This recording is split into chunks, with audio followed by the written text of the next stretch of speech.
In 5-8, this is a rematch. I think when we saw the brackets come out, it kind of made your mouth water. You thought it was going to happen. It did. Wayne versus Snider, Part 2, October 17th. This was a great game. More of a shootout, I think, than Snider would have liked. A 41-32 win by Wayne in that one. What do you see this time around that Wayne can take away from the last game that they played against the Panthers and vice versa? What can the Panthers do better this time around?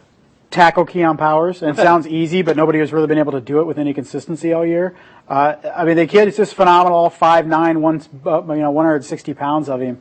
You see him in warm-ups, and you're like, this kid is not going to dominate or anything. He's going to be wrapped up in just game after game. Nobody can tackle him, and Snider couldn't tackle him 3 weeks ago. So that's the key. You wrap up Keon Powers, you limit him, what he can do with his legs, then you got a good shot at knocking him off.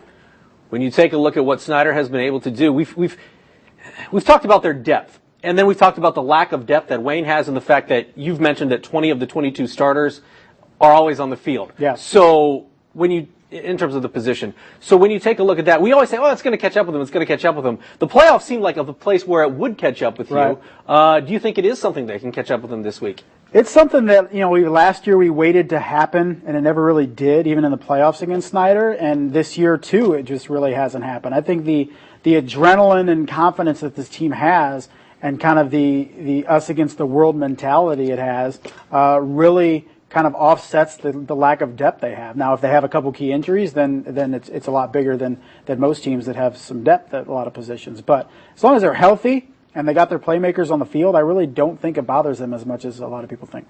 When we've talked about top-level offenses in the SAC this year, it's been Wayne, it's been Bishop Luers. Snider has a lot of pieces. When you talk about Mac Hippenhammer, when you talk about Turner, when you talk about DeAndre Billingsley, when you talk about Money Woods, I mean, they've got players, Stiebling, guys that can score. If they get into a shootout, can they beat Wayne, knowing that they do have a lot of guys that can get in the end zone? Yeah, I don't think if this game gets over 35, all of a sudden Wayne is the definite favorite. I think Snider can match him score for score, but Snider does definitely need a better defensive performance than they played the first game against Wayne. They can't allow Wayne to drive up and down the field the way they did in the regular season, that's for sure. But interesting thing about Snider is, they have not lost to an SAC team in the playoffs since 1999. They're 13-0 in their last 13 against SAC teams in the postseason. So while that doesn't mean much in one game on a Friday night this week, it also is a kind of a telling stat in that when it matters in the postseason, Snider's dominated the conference competition. Well, that is an amazing stat. That's why we bring you on the show. My top level insight. I don't have that type of that depth to pull that off.